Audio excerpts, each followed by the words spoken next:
What's up, dude? I'm doing fine, dude.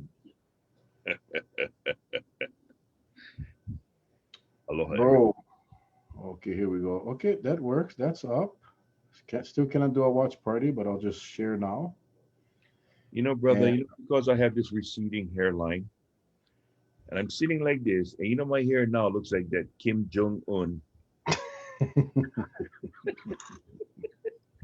I'm like, damn, I gotta go cut my hair because I don't like this look at all. I do. I think it's cool, man. No, it's like I went through the sound barrier with no shield in front of me and everything got pushed back. My hair used to be right above my eyebrows, not above. I went all the way back to the other side of the equator. Damn.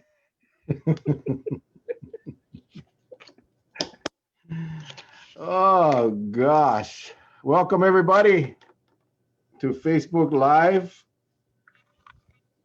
Another long day today. Another wet day today. Well, Man, I saw that weather radar. I thought we was gonna get hammered a lot more than we did, but I'm not sure if maybe it's not over yet. I don't know. But the thunder and we lightning got we got started we, early. we got nailed on our side all day, all Yeah, day. we had a lot of rain, which is good for my garden. It never, never come down so hard. I was so worried it was going to uproot everything I just had put in the ground this weekend. But no, I went check them. It's all fine. It's doing well. So I cannot wait for those veggies to. I don't know if it passed though. Did it pass us already? I don't know. The storm. It was pretty nasty on the radar. But it's so still right now. It's so calm and quiet that I almost believe that it's gonna come. But whatever. Anyway, Charles, how was your day, bro? How was your day? Welcome, hey, for all of you watching. We're gonna put up the share button now because we have Sarah Bolles. Sarah Bolles. If you guys remember her, she came on a while back. Uh, Survivor. Sophia. Hey! Hi, Sophia. Hi, Sophia. How are you? One of my biggest fans, Charlie. Mm-hmm. She's so cute. I mean, and she watches this thing every night with her mommy. So thank you for watching, Sophia. Okay. Thank you, thank you, thank you. Um, Veggies, is this now a cooking show? It will be. It will be. We're gonna do a cooking show. We gotta transition off of this at some point. These are veggies. But anyway. What the heck was I talking about now? Betsy interrupted me, but it was a good interruption. It was a good interruption because Sophia is on and she's You watching. and Charlie get the best wives ever. That's what Yeah, we do have the best wives. There's no doubt about it. But anyway, Mel had a haircut from Ikeda's. Yes, I did. Walk right in, no line. They disinfect everything. You got to keep your mask on even during the haircut. They're well social distance in there. They're It's amazing. So yes, I did. It was getting too long, but anyway, yeah. Sarah Bolles was on. She's a survivor of COVID. Um, she fought hard, and she's a survivor. You see her on TV. She does the PSAs now about wearing a mask. So she's back on tonight. In fact, she is in our waiting room. But we did want to touch a little bit about the. Do you know anyone that makes cookies, Kirk? I know, I know, Uh, I we know. did want to talk a little bit about the lieutenant governor's press conference, or not the press conference, but he had an interview today with the Star Advertiser. I know a lot of you. I did a share party or a watch party. I know a lot of you were on, and I read all your comments. It was quite insulting, in my opinion, to me. He insulted all of our intelligence, I think, by basically, a lot of questions were asked about the fact that the the one that really got me was when they asked about the Kauai case. The one guy that came in from the mainland took a voluntary test after 4 days, Mm-hmm. after testing negative on the pre-travel test, and then testing positive. And he said if he had any thoughts about that, and his response was, "You mean the one positive?" Just like that. Oh, for one positive? Wow, doc. Well, can I Uh, can I can I say something? yeah. I think he forgets when the pandemic first hit. the shores of Hawaii. It was a it was a traveler, not from here, but apparently he didn't infect anyone. Okay, and went into isolation. Okay, that was said and done. The first local resident that I know that got infected worked at Kualo Ranch. And you know, Kualo Ranch is a tourist destination.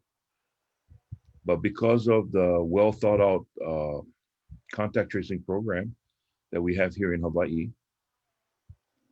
we still don't know how she got sick, but we believe it's travel related. So when he makes a comment of one, remember now, this whole pandemic started off with one person. When this thing all started, was just one, and one grew into 10, 10 grew into 20, 20 grew into 100. That's how it starts, sir. All you need is one. Okay, just like your car, when one spark plug go out, that's all you need is one to make the rest of that engine go kaput. What's so hot about that? But anyway, what do I know?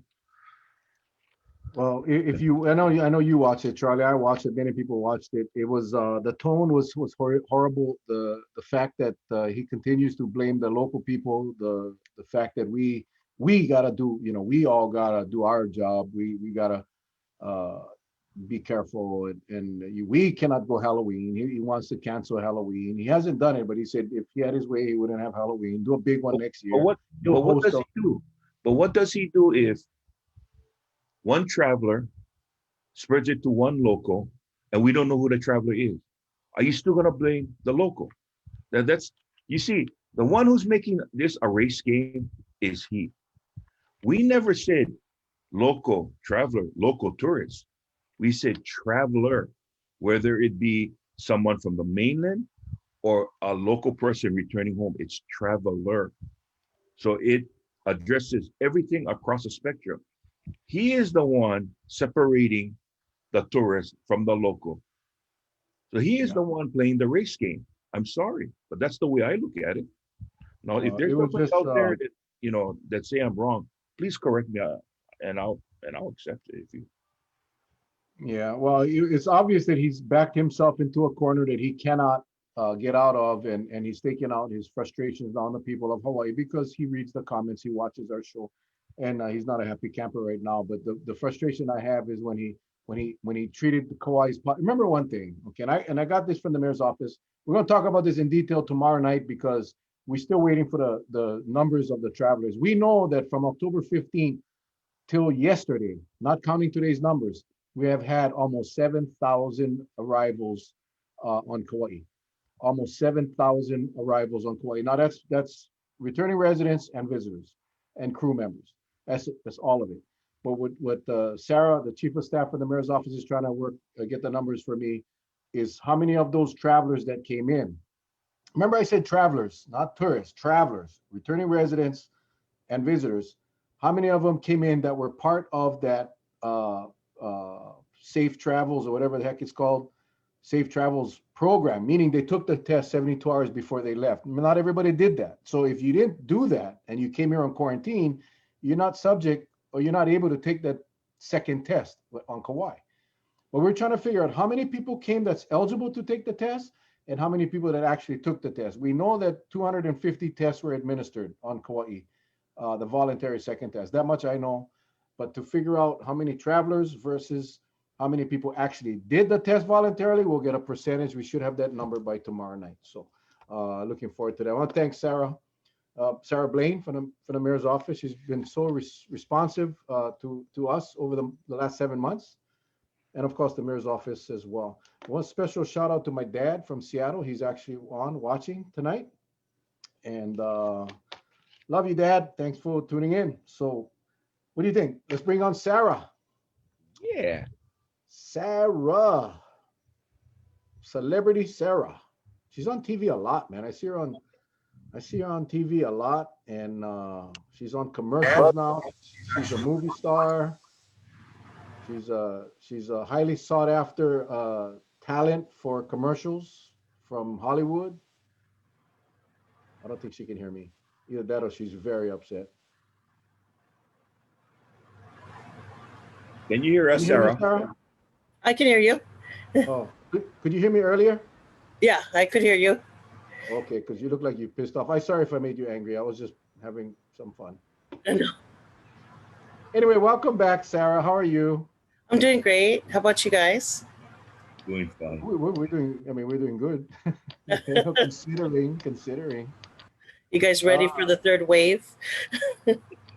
you know, um, honestly, Sarah, and again, for those of you that have just joined us, this is Sarah Bolles. That's the proper. I know I asked you last time. Bolles. Yeah, but Bolles.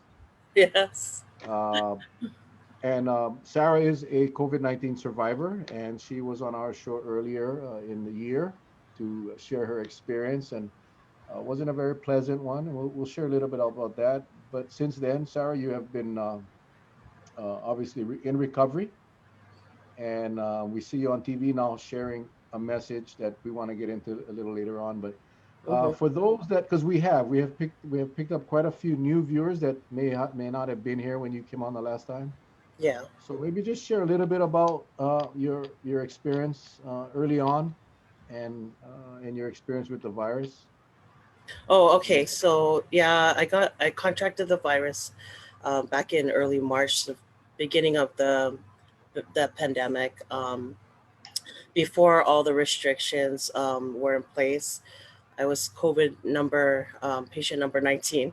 They want to say, but how I contracted it was just because state mandates were not in place, the mask and everything like that, and I was a little sick, going out and then doing my shopping, and I think I was a little sick during that time, and I went out and I think I contracted the virus somewhere in Waikiki.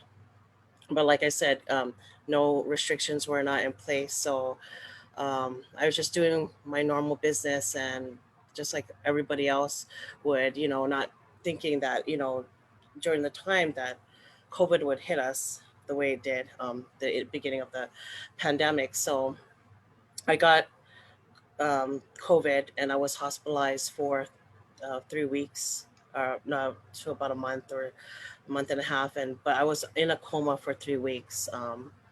On a ventilator for three weeks, and I was near death. So um, I I had to learn to walk and eat again, and I had to rebuild my strength, and you know I had a hard time breathing. I had underlying issues, but I didn't think like most people. When during the beginning of the pandemic, we thought like, oh, it was just a kind of like the flu. We didn't know too much about COVID, but now that the cases are just like right when I got out of the hospital, I remember just the cases rising like to like hundreds. It's pretty crazy, and still to this day I'm very shocked and surprised after being 6 months out of the hospital, 6 to 7 months out of the hospital. I'm really shocked that we're still going through this pandemic. I thought there would be um, we would be able to move on, and the restrictions would be gone, and there would have been a vaccine or something. But right now it's still we're trying to push forward for that. So yeah. It's in many ways, Sarah. It doesn't seem much different than back No. in. Aside from the mandates, now we've learned. Yeah, we put some restrictions and stuff. But Yeah. aside from that, I don't know if we're that far along as it relates to the virus. We haven't controlled it at all here in Mm-mm. Hawaii and in Yeah. many states. We're not alone.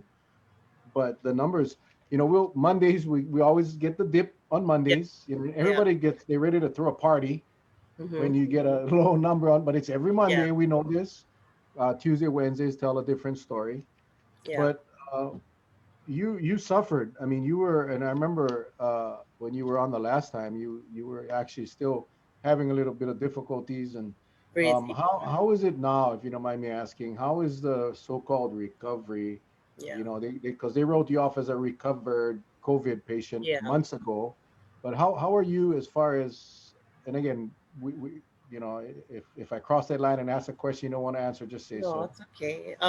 No, I'm still recovering. I still have a hard time, and I struggle with, trying to breathe here and there when it comes to like my workouts and exercising.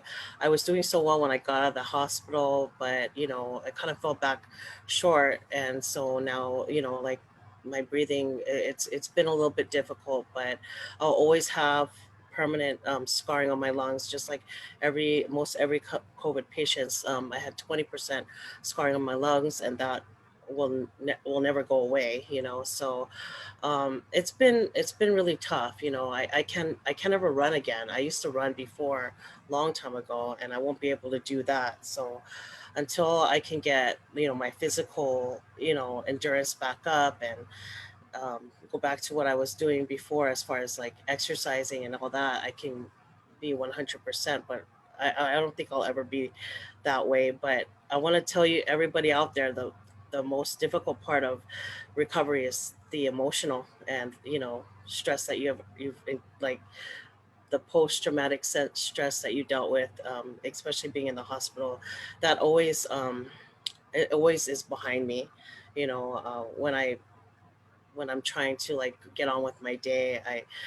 And COVID is still here, so I'm faced with it every single day, and I look back at what I went through in the hospital when I was all alone, and that is I want to say, like, one of the things that will be with me for the rest of my life is just like having that loss of time with your family, and not being able to you know be there with my daughter was the hardest part that I've ever had to deal with in my whole entire life. So um, it's really tough when I see these cases rise, and I see everybody, see what's happening with, even some of my friends, so close to me, telling me, Sarah, I'm so glad that you're sharing your story. One of my friends, got COVID. I just found out, just got COVID, and I'm just like, it just tears me to pieces. I pray every day that, I know that the Lord is with us, but, I just pray every day that everybody's just following, state mandates, and, you know, wearing their mask, social distancing. I know Hawaii loves to get together and have our parties, but I mean, there's other ways we can all be together, and that's just one thing that I always, it's hard for me to take on every day, when I see that. Yeah. Well, I wanted to ask you, well, two things. First of all, I'm glad you're back. I'm glad you're back and sharing, Yeah. because I told Mel, I kind of want to get a recap to see, and you said something that's very very unique to COVID survivors, and that is you talked about your scarring. So Mhm. it's like you develop COPD now, Mhm. and most people, like for me, I had to learn all over again to breathe when I came out of my surgery from open heart, to expand your lung capacity, Yeah. because I didn't have any scarring. I had that advantage that when you bring it up to 80, 90%, it Yeah. stays there. You, Mhm. you can work from there. Oh wow. Unfortunately, you will never have that, because it'll go up and then it'll come back down Mhm. because of that scarring, right? Mhm. Yeah. So let me ask you this. Um, 7 months have gone by. Things look like it's in a holding pattern. In fact, the COVID, some people said it looks like it's in its infancy stages, because we're talking about a lot of things to do, but it's still popping up, and it's still coming on in certain states with a fury. Mhm. How do you feel about some of the issues about masking? There's a lot of people out there that just don't want to wear their mask. Do you think that if you wore a mask, even this is even before you knew you had COVID, but if you were practicing using masks back then, do Mhm. you think possibly you could have not get COVID? Do you think that would have been one of the advantages to you if I you think didn't I think if use? I knew sooner about our restrictions that were in place right now, I would have definitely worn a mask, and I know that would have protected me 100%. And a lot of people, I do reach out, and I talk to the media, and I share my story. I've been sharing my story. I don't know if you've guys seen that, with Yeah. a lot of, star advertiser, everybody.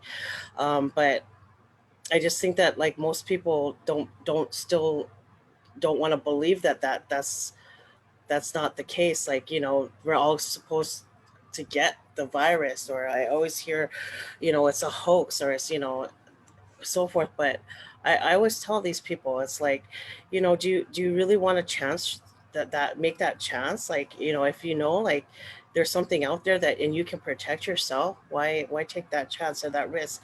Think about your family. Think about your grandma, your grandpa, your the kapunas, your keikis, do you really want them to be infected? And that's why I wear my mask, is for other people, not just for myself, and if I had known that in the beginning, that hey, we could have done this to prevent the spread and to contain this virus, um, I think we would have been much better place. And I honestly don't even think Hawaii probably would have had any cases if we hadn't known that in advance.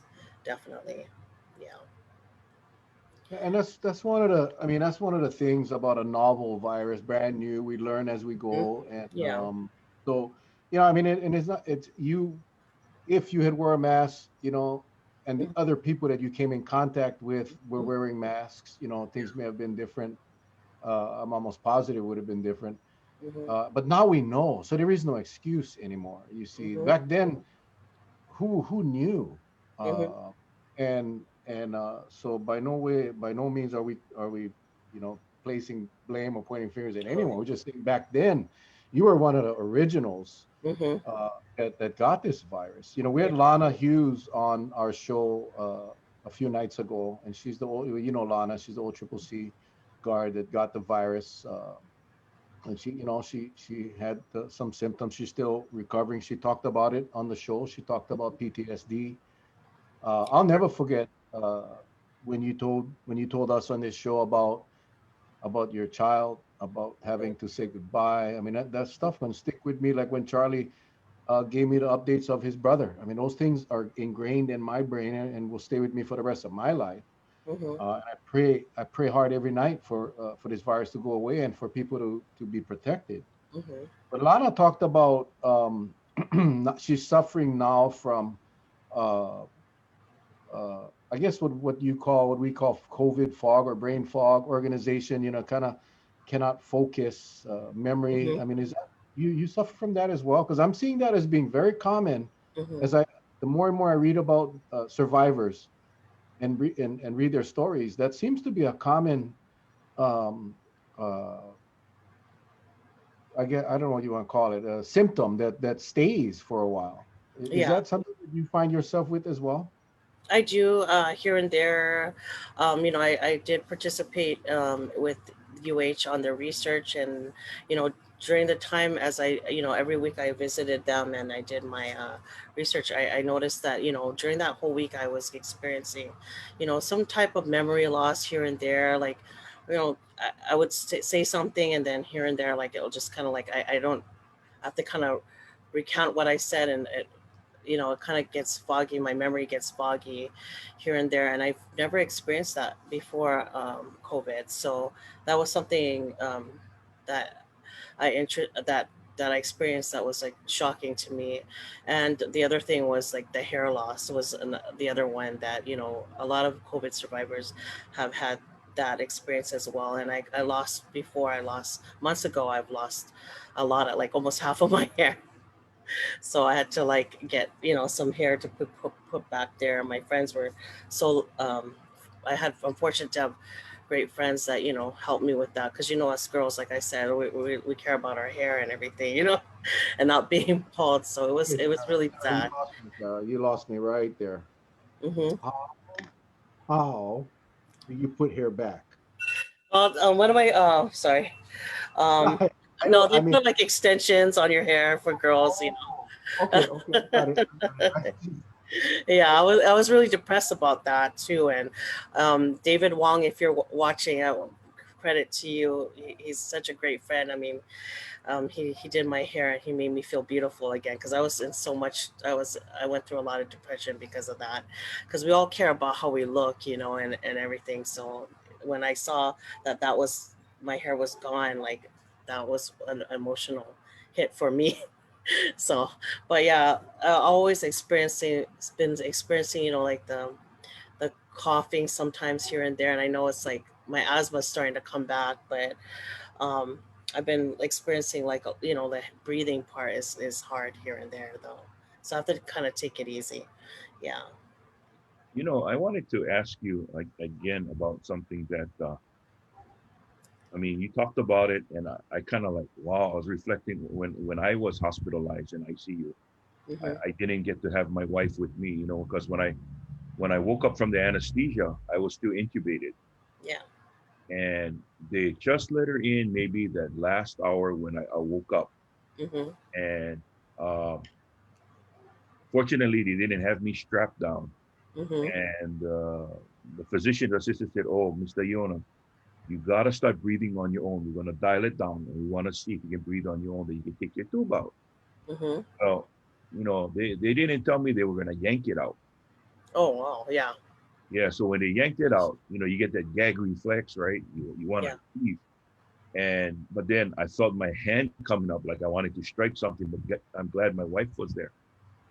With COVID, no one's allowed with you. Yeah. Tell me about those minutes. Then goes by the hours. When you finally woke up from your coma. I'm pretty sure whatever room you was at, there was a watch, and you're staring at the watch, and Hmm. you're just counting the hands going around in a circle, and yet Hmm. nobody can come visit you except for the nursing staff. Tell me how hard was that? When I came out of my coma, I was still hallucinating. It took me 3 days to figure out where I was at and why I was there. But once I snapped into it and I knew why I was there, I remember sitting there, not being able to move my arms, my legs, and all I could move was my hand, like my face, and I had the feeding tube still stuck in my mouth. The breathing tube still stuck in my face, and I'm looking around, and like all I could see is just this empty room, and just thinking about my daughter. Sorry, and how much I wanted to see her. And I kept asking. I remember asking the nurse, like, when am I gonna go home? Can I go home next week or this week? Can I go home? And she kept telling me no. And I was like, can I see my daughter? Can I see my family? And they said no.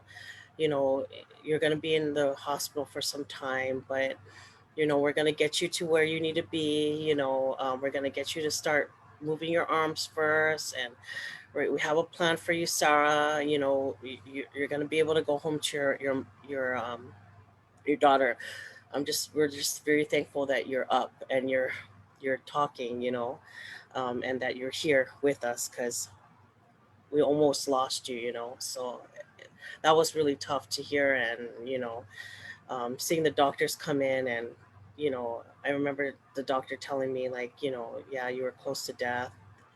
uh, we almost didn't make it. This was like a week prior to me waking up, and I was just in tears, because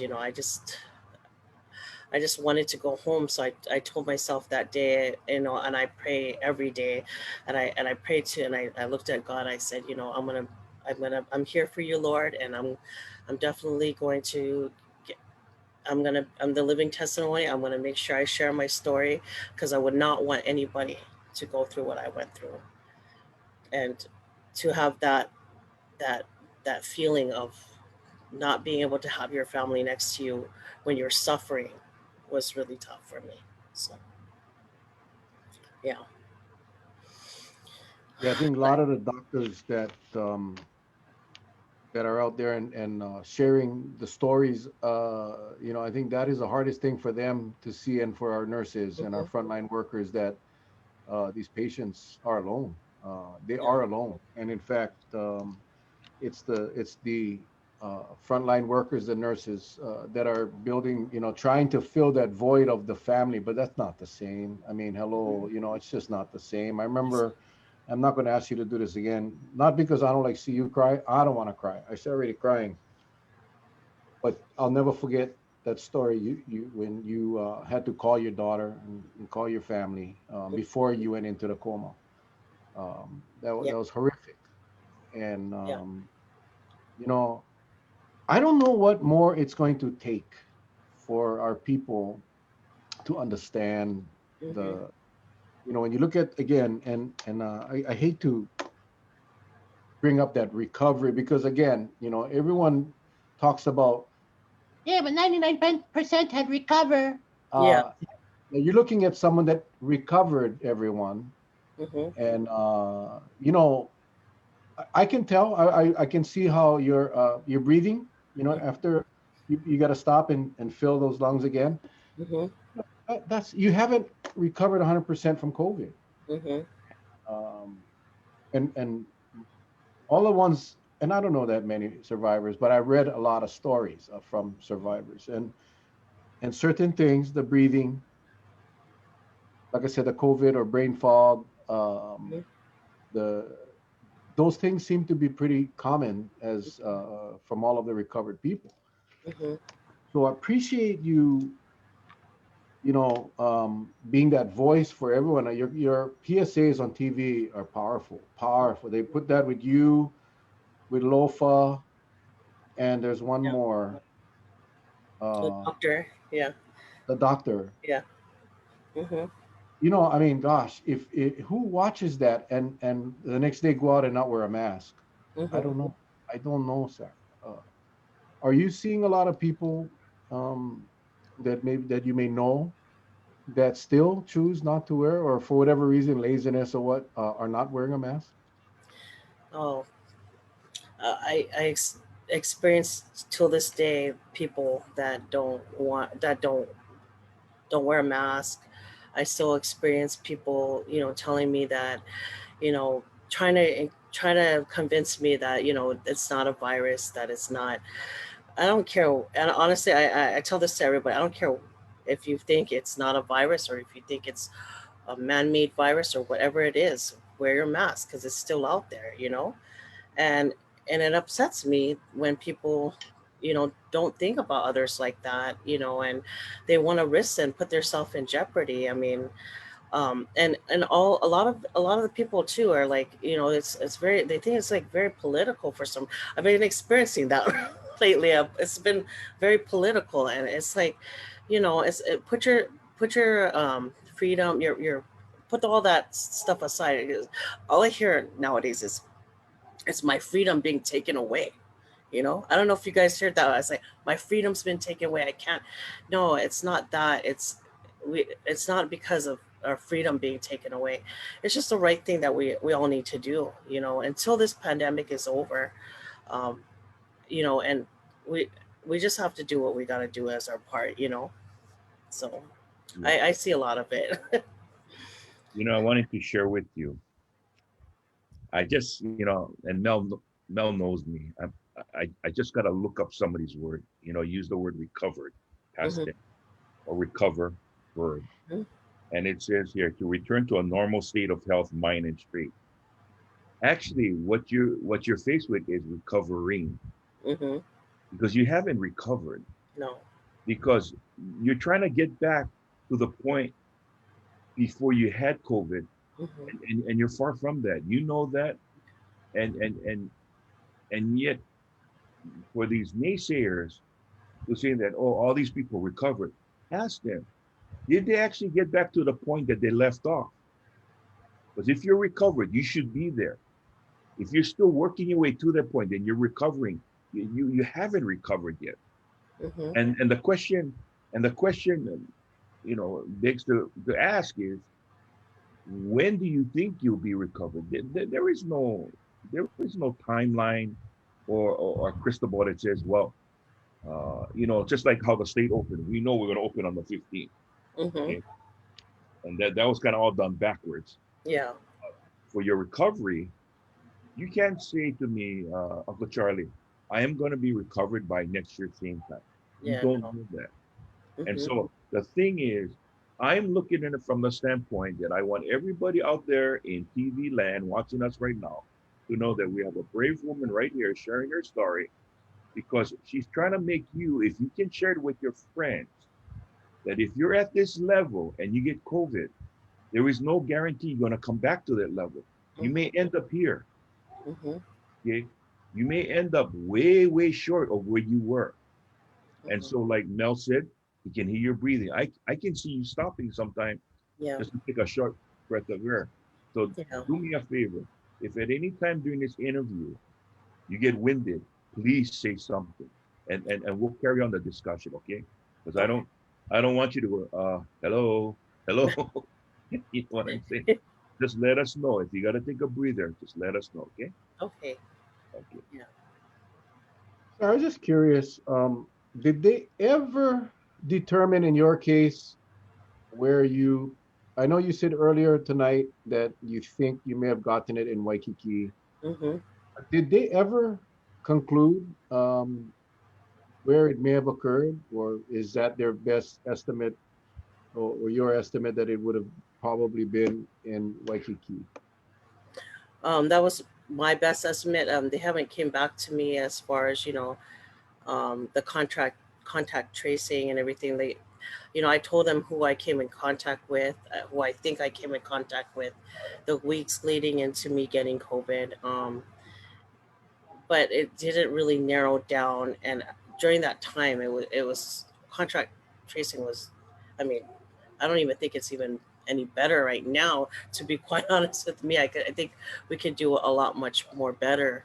But during that time, I mean, it was really tough to pinpoint, and um, it's been hard to determine like how many people has been infected after me being exposed to that many people, or who I got exposed to, and so forth. So we just kind of pinpointed to around Waikiki, because that's kind of where, right afterwards I kind of felt sick, and I felt that fever and started having the symptoms. So Well, let yeah. me go ahead now. Go ahead. No, no, I was just had a real quick follow up was, and I understand this was back in March where, Hmm. I don't think contact tracing was even, No, they didn't yeah. have anything in place. And this is not a Nothing. dig. Yeah. It was just too brand new. Yeah. But I'm just thinking going forward, if we had a system in place like South Korea, where you had barcodes or QR codes at everywhere that you went. Hmm. So if you was in Waikiki, you went to a shop, or you went to a restaurant, or you went whatever, and you scanned your phone um, every time you went in. And if others that contracted the virus shared a location in Waikiki, for example, then Hmm. the contact tracers or the Department of Health could narrow the scope down Hmm. to kind of a general area of where this virus could have been, whether you got it from a visitor, you got it from a clerk, you got it from it. I mean, it could be, but at least narrowing that radius down to a smaller area would make it a lot more effective Hmm. in contact tracing. But we don't have that. So Yeah. and again, people don't their rights. Yeah, their rights. Yeah. You didn't have any rights when you were hooked up to a ventilator. No, You didn't have any rights when you were in a coma. that's You right. didn't have any rights when you came out of the coma and you couldn't even see your family. Yeah. So this crap about my rights, Yeah. that absolutely holds no weight for me. But had we had a system in place where for contact tracing, because we don't know whoever infected you, Hmm. we don't know how many others that person infected, Hmm. and we'll never know. We'll never know.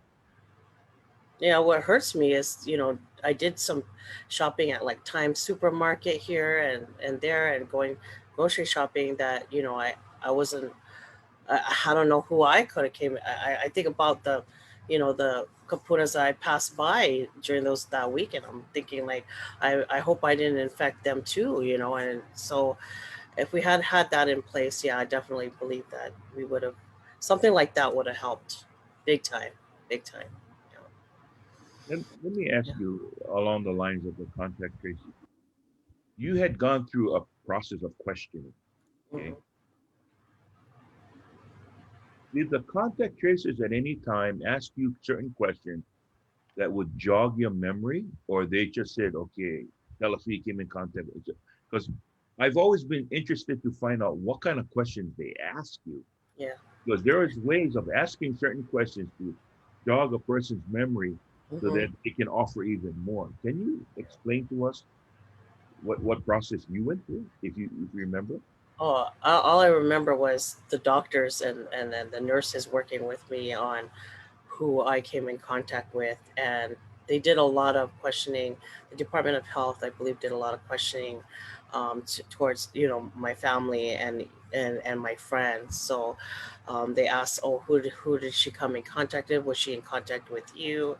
And so forth, and who you guys came in contact with, and for the past week. So it was basically going down that list and then coming back to me and saying, okay, that person that you said you came in contact with, um, was it during what time frame did you were you in contact with them?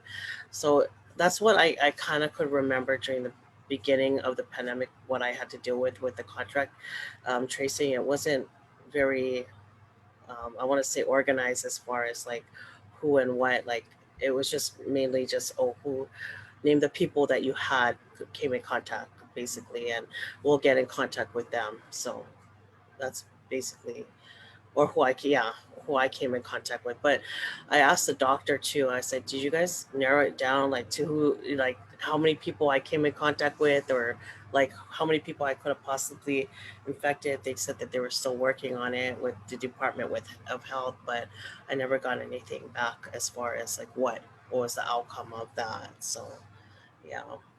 Well, another thing too was the fact that uh, we were always kind of amazed that with the contact tracing program, Mm-hmm. uh, they're talking to you. You're born and raised, or you raised born in Hawaii, I was born in California. Yeah. yeah, but you spent most of your life here, no, in Hawaii. Oh, a majority of my life here in Yeah. Hawaii. Yeah. So you're speaking with firsthand knowledge of the people you're with, people that Mm-hmm. you recognize. You may not know them by name, right? Mm-hmm. And see, Yeah. so we're talking about contact tracing when you got travelers coming and say not residential travelers, but say uh, people visiting Mm-hmm. to Hawaii.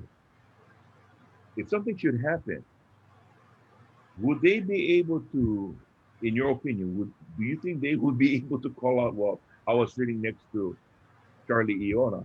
Probably Oh, yeah, not. no way. Yeah, Yeah, it that's was that's hard. what I'm.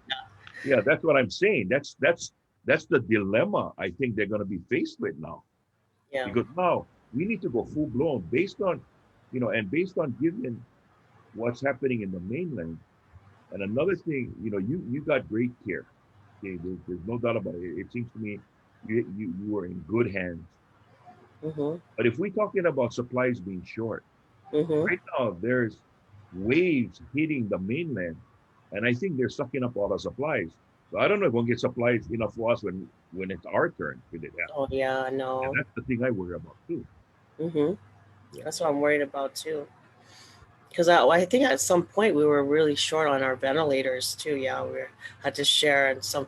I know Josh Green was mentioning that we may have to like kind of shuffle around, yeah, with that, and we were very short on that, and not only that, our ICU beds. I mean, everybody got to realize, uh, with these ICU beds, it's not just for only COVID patients. You got other patients that are coming in, so that's the thing I worry about so much. Like when I think about that, yeah. It's always been our concern. I mean, from day one was the Hmm. medical resources, because we cannot, COVID patient, it's not like you can get them on a plane and send them to a neighboring county No, or state. yeah. Honolulu, remember when we had that peak, 300 or so cases, Oh, yeah. the Honolulu beds were already full, and they were actually, transferring patients to smaller hospitals on Oahu because they needed to keep those COVID patients at the major hospitals. So it's always been a problem. It's always been it still is. I mean, Still, yeah, ventilators, ICU beds hasn't changed in 7 months. It hasn't. I mean, that's yeah. the reality of it. Because when the numbers drop, they feel like it's done. I've heard people say that we still haven't even seen the end of the first wave. Some people are saying it's a second wave, third wave. Hmm. Some experts saying that we're still seeing resurgence of the first wave. Yeah. And God, Lee, and this next one, the winter wave is going to be even more powerful. And I worry Yeah. so much for our state here. One of the things too, back in March, I know a lot of people asking when, because we get people come on late in the show, but Mm-hmm. this was March. Sarah was one of the original patients of COVID. But remember in the beginning, it was a belief that you couldn't really spread this virus unless you had the symptoms. Remember that? Yeah. I'm not sure what part. So when they were contact tracing, they were only contact tracing back to the point that you were sick, Mm-hmm. you had symptoms. But the reality, as we know today, the virus, it can be 5, 6 days, 8 days before Yeah. you start symptoms which you're infectious. So that's what's so difficult. We don't know when you start getting symptoms. My gosh, you could have been infectious for a week. You could have been Exactly. infectious even longer. So Mm-hmm. that's what makes it difficult. I cannot remember if I had to go back 2 weeks, if I had to go back a week of every single person that I came in contact with. There's no way. Mm-hmm. So early on, it was kind of easy. It was back 72 hours. Whenever you started getting the sore throat, the scratchy throat, Yeah. come in contact since then. But that's not helpful anymore because we know that the infectious cycle starts way before. And in some cases, you don't even have to have symptoms. Yeah, definitely. There's Yeah. been people that's been infected that are asymptomatic. Everybody feels like, because of people who have underlying issues, they're the ones getting infected. No, now we're starting to see our keikis get infected, and all that is it's just really tough to see people just think that we're all invincible to this virus when we're not. Anybody could get it. Let me ask you a question. You said that you thought you caught it in Waikiki. Were you with a lot of people at that time, or I was just with my friend. We were going shopping here and there, um, in places around there. But I mean, yes, that's when tourism was still booming, and we yeah? didn't have we had a lot of tourists coming in. So I do recall being around a lot of people. And when you're grocery shopping in a store, you're gonna see a lot of people there too. So. Um, yeah, I remember, yeah, there was a lot more people during that time. And now when I do have to go grocery shopping or I go places, it's like there's barely anybody now. Very different from before. And of course it's because of our restrictions, right? What I worry about is this tier, now that we're moving into tier two, and all this like travelers coming down now. I want to make sure that everybody's aware that, just because the cases maybe going low or maybe going high, we still got to take precaution and, protect each other by wearing our mask and social distancing. So, So, yeah. so I wanted to follow up by asking you, with Halloween coming up, Mm-hmm. you see all kind of posts that possibly there's going to be these Halloween parties and people will be getting together. I think one of the negative side to it all is when they had that big march that Black Lives Matter, Mm-hmm. because there wasn't one reported case from those thousands of people. I think, in a way, people looked at that and said, "Hey, if you can have that much people and nobody got sick, then what's the Yeah. big deal?" Yeah. And yet, we know super spreader events, and Oh, you've heard. yeah. So, what do you think about if there anyone watching who's thinking about going to a Halloween party? Because we talk about exposure, right? Yeah. Having this exposure, number one, having a safety bubble. The person's outside of your bubble. It's you know. But what do you think about these upcoming events? I mean, I see some good ideas that some people that I know have been like, preparing for their parties. One of them was a drive-through event, which I thought was cool. And if people want to see their family, there's other ways that we can all spend the holidays.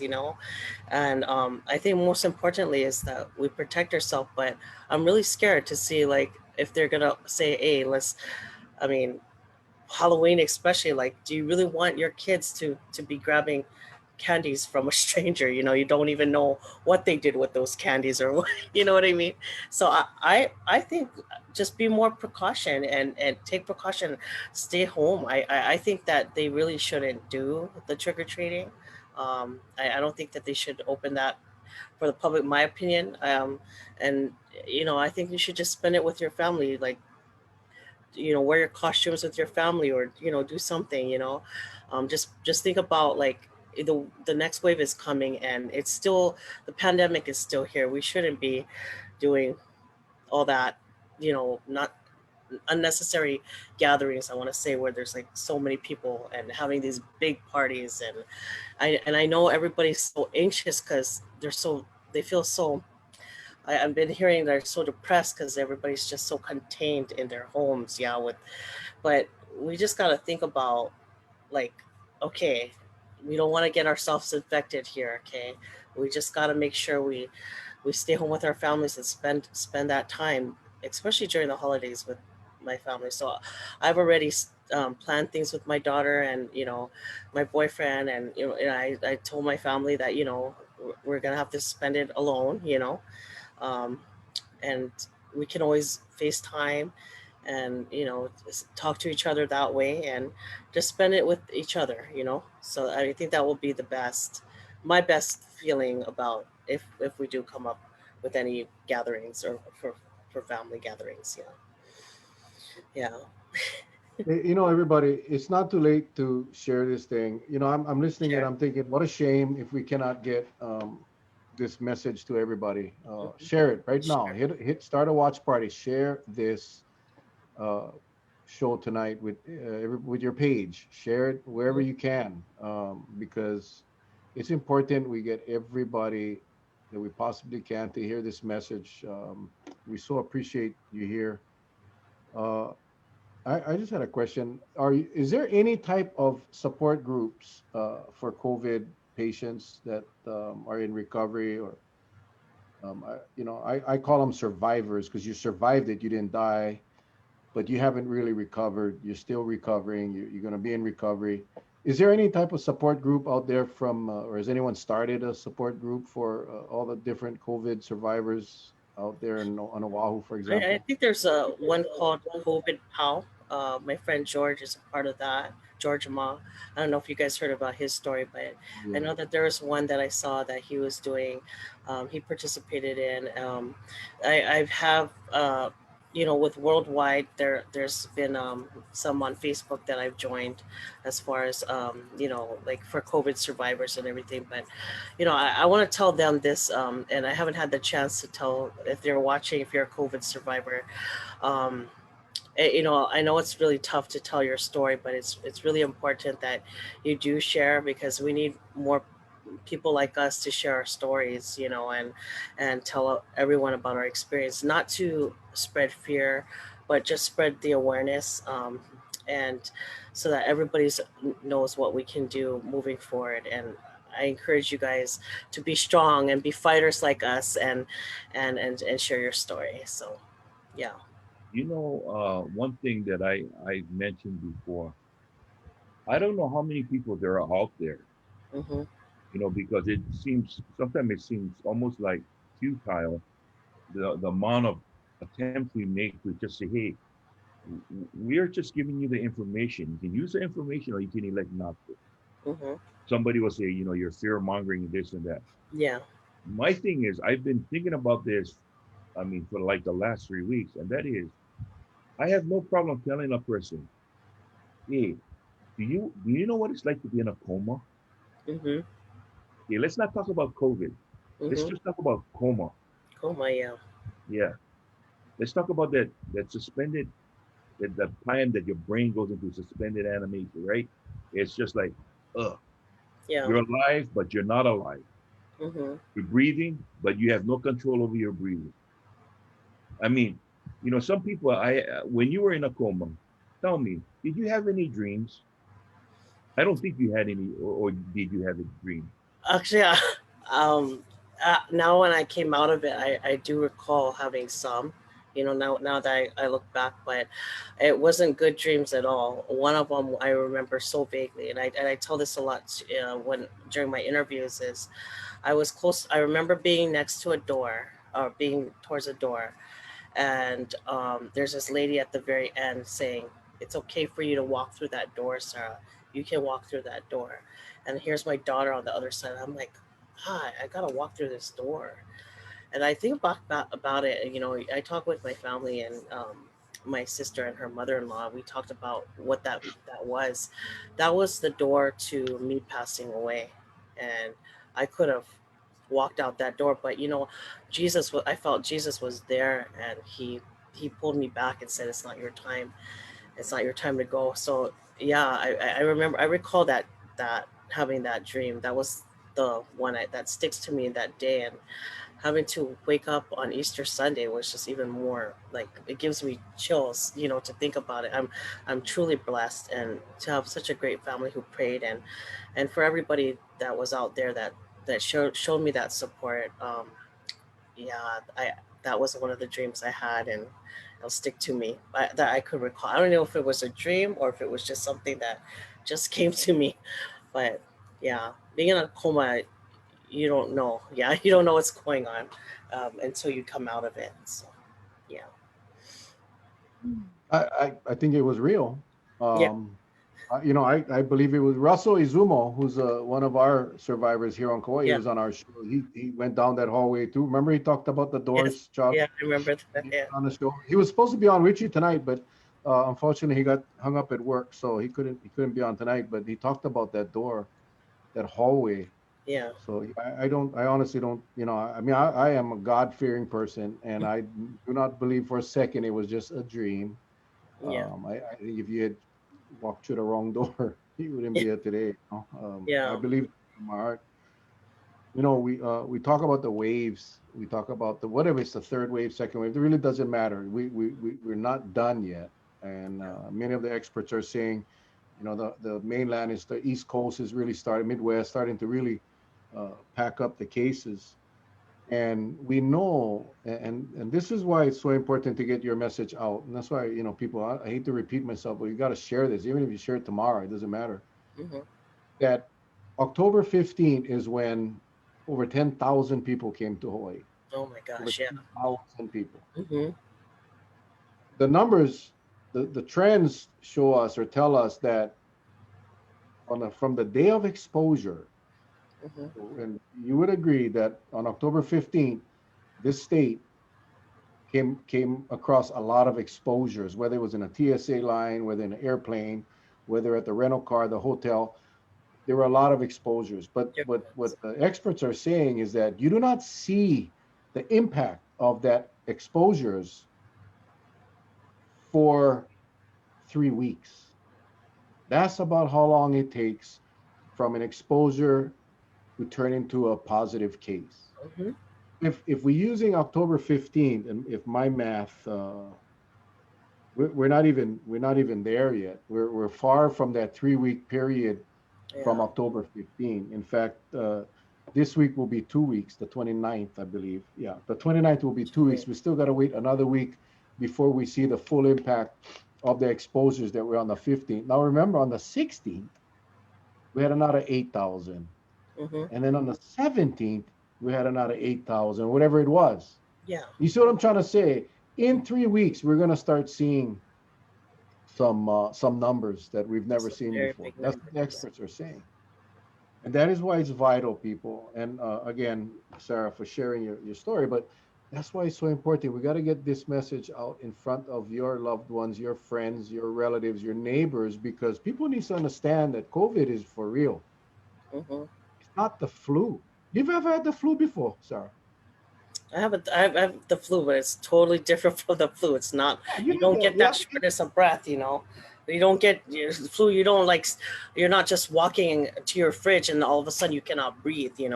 That's not what. Yeah, I had the flu before and it was definitely like that. So telling people now, don't compare it to the flu because it's definitely not. You know. Thank you for saying that, because we still, and I'm sure we still get people on this. I noticed, Charlie. I don't know about you, but have you noticed that the people that was talking about the flu, all of a sudden, crickets, Yeah, crickets. crickets. No more. Where are they? Where are they? Show yourself. Put a comment, No, please. Put a remember, comment and tell Sarah. Hmm. It's just Yeah, the flu. Tell Sarah to the her flu. face It's right just now. Right now. the Put them in flu. a comment block. Put them in Yeah. a no, comment block. because you know why? Those who believe this is the flu, they believe in the miracle drug. Hmm. If I told them it's called hydroxychloroquine. Yeah. Now some guys they don't know how to spell, so they go buy Imodium AD. I said, no, that's for diarrhea. That's something totally different. That's right. It's not COVID. That's diarrhea. Yeah. When you start getting diarrhea of the mouth, yeah, use Imodium AD to shut your mouth. That's But right. no, one thing that I'm still kind of puzzled over, and I wanted to get your take on it, and that is when we brought Lana on, Hmm. she felt, and she was very adamant about this, and uh, that because you had COVID and you come out, it's like coming out of the closet. You let everybody Yeah. know you have COVID because it's for a specific reason, and that's to inform and educate. Hmm. So they don't get COVID. Yeah. But then COVID was almost like used against her and trying to get her son back. Do you find yourself sort of being discriminated because you had COVID? Like people think, oh, Sarah, you still infectious or anything along those lines? Thankfully, I haven't had that with my friends and family, but I do encounter. There's some people. I mean, being featured on the news a lot and being featured on, the newspapers, midweeks, and stuff like that, and my commercial playing. I've had some people come up to me, in the grocery store and like, oh yeah, like, oh yeah, that was a girl that had COVID, or, but I mean, I feel like there's a label put on me now, because of that. But honestly, I don't care.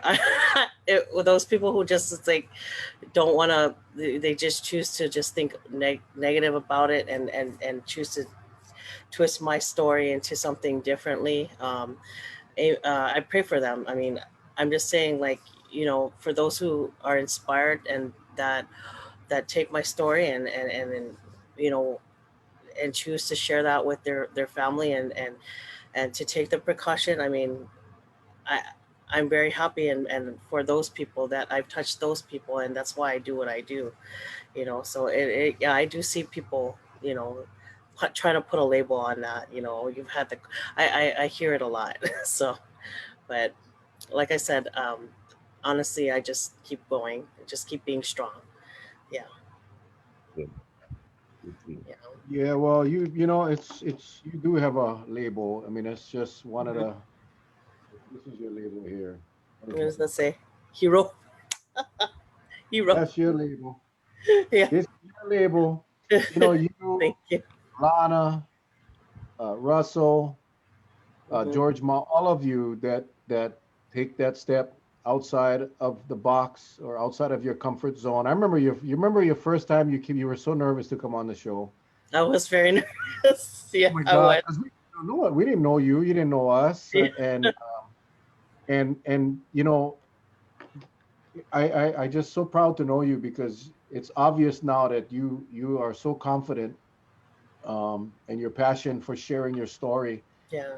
knowing damn well that some people may look at you differently. Hmm. Uh, that, oh God, she's the one that had COVID. Ooh, no go too close. It's whatever. You have decided, and many others have decided to share your story so people can understand that this is a serious virus that kills. And for those that survive, um, life is tough. PTSD is not, it's not a good. It's very difficult to get through that. It's not something you can take a pill and it goes away. Yeah. PTSD is something that you get therapy. You got to talk to people. You got to talk about it. And that's probably going to be with you for a long time, as with Lana and as with George and as with Russell Hmm. and all of those that have survived this virus. So I so wish that we can get this message out. People got to see this. And then Definitely. you did a great job on the commercial. I mean, the Thank way you. they put it together, Yeah, they did. it's like I'm like, I know her, I know her, I Oh yeah. know her. It's like so exciting.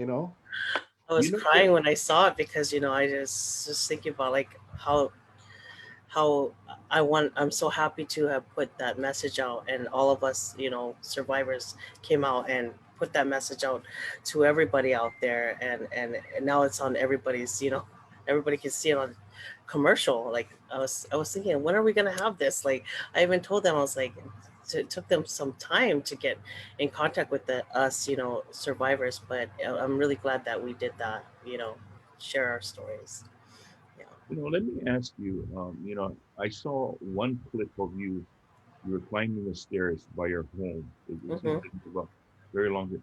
Is that area by Malojia Hospital or is it up towards IEA direction? Oh, but it's more like Salt Lake area. Yeah. Yeah, Okay. so like close by like the Safeway area. Yeah, that's like I have to climb three flight of stairs. I mean, I don't even know if I shared you guys the story when they took me home because I couldn't walk. Yeah, those three stairs. Oh, the guys was just.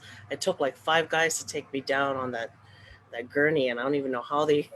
There was like three flight of stairs. I was like, oh my gosh.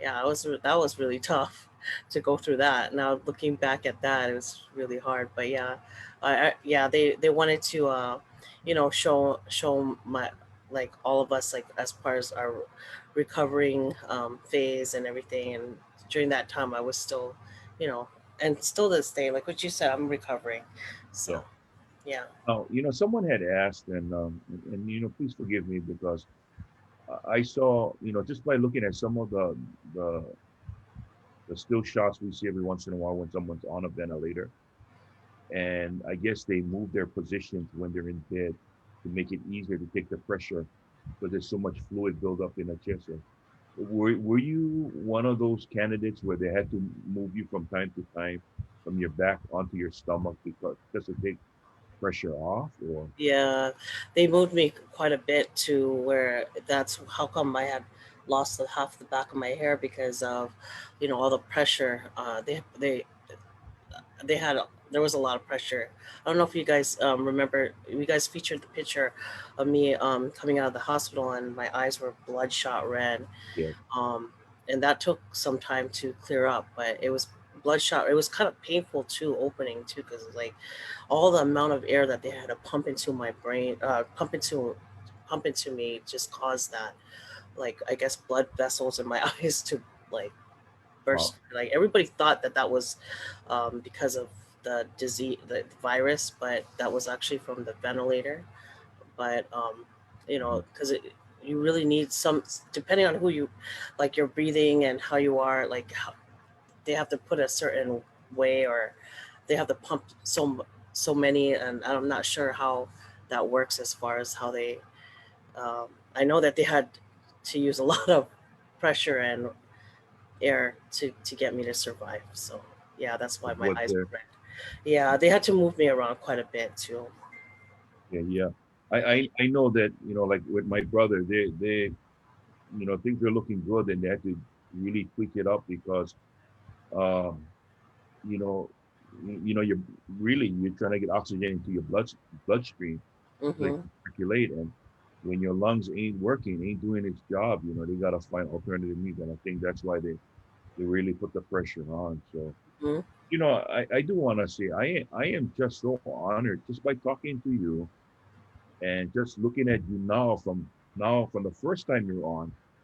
It's like a total transformation, but I know you're still recovering.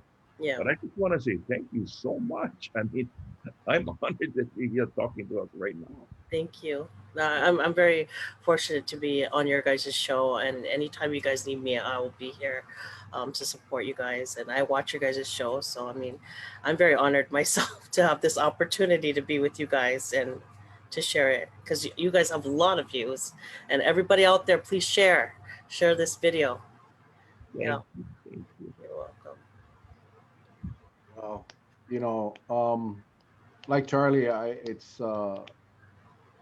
one day we'll look back and we'll be sharing this experience with our kids or grandkids about this virus, and I don't think it'll be anytime soon. Yeah, Unfortunately, I'm a realist, yeah, and I listen to certain politicians, and they're really minimizing what's going on here, and that's the frustration, and that's why Charlie suggested we bring you back on, and I absolutely, just because we got to get the people to understand. uh, the seriousness of this virus. And this is what's so bad. It's not hard to prevent, knowing what we know today. Mm-hmm. If everybody wears a mask, Mm-hmm. if everybody social distances, if everybody washes their hands and not go out in big gatherings, the impact will be very, very, very low. Mm-hmm. But we still choose to go out, and I mean, I still think we opened up the for mainland travel too early, but that's water under the bridge. It was done. Now we got to deal with it. Mm-hmm. Now we got to deal with it. But this is serious, and the worst is yet to come, unfortunately, in my opinion. And I'm not a medical doctor or anything like that. I just watch trends. So now more than ever, we got to really send a message out to everyone. So, Sarah, I will let you. I know we at the 8 o'clock hour, but I wanted to give you one opportunity for basically plead with everyone that's going to that's not maybe not on the show right now, but that will be able to watch this show once everybody here shares it. What's your message? What's your My message? message is to, as I always have said, especially when I first came in the last show, it's just to think about others, not just yourself. Think about your family and your loved ones. Take this opportunity right now to spend that with your family.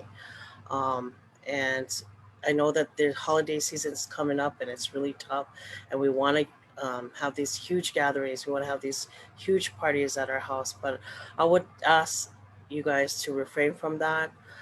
There's other ways that we can keep in contact with each other, especially if we know that the cases are going to rise.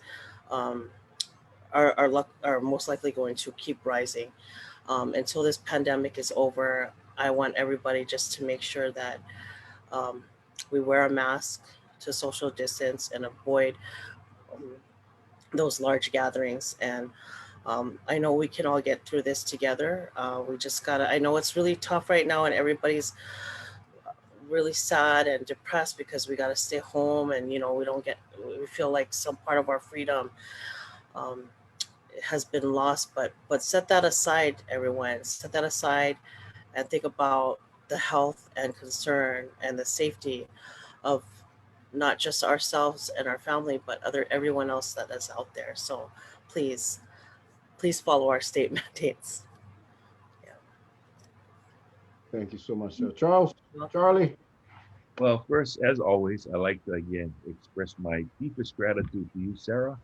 Thank Thank you so much. you. I Hmm. will continue to pray for you, and I am just so happy with your progress. I know things will never be the same, Yeah, but with the outlook that you have, I know you can make anything bad turn to good just by your definitely. by your your spirit. Yeah, I am so honored. And yeah. Thank you. to all the viewers out there, tonight was a full hour of what we've been talking. It's a culmination of what we've been talking about for such a long time, and that is we have a survivor on with us tonight, okay, who is recovering. She's not recovered, but Mhm. she's continued to recovery, and she has stated that she has 20% damage to her lungs. Now she can either hold it up and say I quit, or she said I'm gonna fight and do the best that I can, and she chose the latter. I Mhm. want you out there to know that if she can do it, and you out there don't have COVID, then don't do anything foolish that can get you into her spot. Mhm. Because she already told you firsthand what can happen to you. You just keep yourself safe, wear your mask, sanitize, social distance, don't go into large gatherings, and by all means, just be aware of your surroundings and be thoughtful. It Mhm. doesn't take much. Just be thoughtful to the pupunas, to the kiki, and to anyone around you, whether you know them or not. Just be thoughtful. Mel, Oh, I just saw George Ma watching. Gosh, Hey, George. glad I never say nothing bad about him. I know. I just saw right now. Oh gosh, George, we want you on the show, man. Come on our show, You buddy. gotta come on, buddy. Come on, convince him to come on. You see, the whole purpose of this is really to spread this word, to share the importance. Mm-hmm. Gosh, have just been amazing, Sarah. You have, I'll never forget the first time you were on the show. Like I said earlier, I'll never forget that discussion we had about you talking to your daughter and your family. Gosh, that's just heart wrenching. Mm-hmm. But I know you're still suffering from some of the symptoms or some of the whatever the damage that was done. But you look great. You Thank you. sound great. I try. You have a you have a purpose now in life that you got to Mhm. go out and fulfill because you told God that you would. Yeah, I did. Remember? So now you gotta fulfill that. But more importantly, is for our viewers, you can help with this by simply sharing this video. I almost Yep. sound like one like a telemarketer, but Yeah. we're not selling nothing. It doesn't cost you anything to hit the share button, but it's gonna save a life. It will save lives if you do that. So please, all of you, just do that for us. Sarah, um, keep the fight, girl. Keep the fight, Yeah. man. Be strong. We pray for you. We pray for all of our COVID friends, our COVID survivors. We pray for those that lost the battle. And again, I'll ask our viewers tonight to pray as we do every night, and pray for our brothers and sisters on Lanai. Don't believe that crap you saw in a paper today. 0 cases on Maui. Come on, Like, yeah. No. that's like ridiculous. We know that Lanai is suffering right now. We gotta Hurt. and they Yeah, need. they are. So thank you again. So guys, you guys heard it straight from Sarah. You can prevent this from happening to anybody else. Wear your mask, wash your hands, social distance, and stay away from the gatherings. All right. Mhm. Thank you all, everybody. We love you guys. God bless. We'll be back tomorrow night at Wait, seven wait, hold o'clock. on, hold on, hold on, Oh, hold on. what? I just got a note right here. Thanks for the invite. Let me know I'm down. George Ma. Yeah, George. Ah. He just sent it. So yes, George, we will make contact with you. We're gonna bring you on, George. Okay. There you go, Mel. All right. Your wish has been answered, Mel. Yes. That calls for a sip of coffee. Simple coffee. What happened when you? No, this is And a coffee. But tea. what happened when you cut your hair before the show?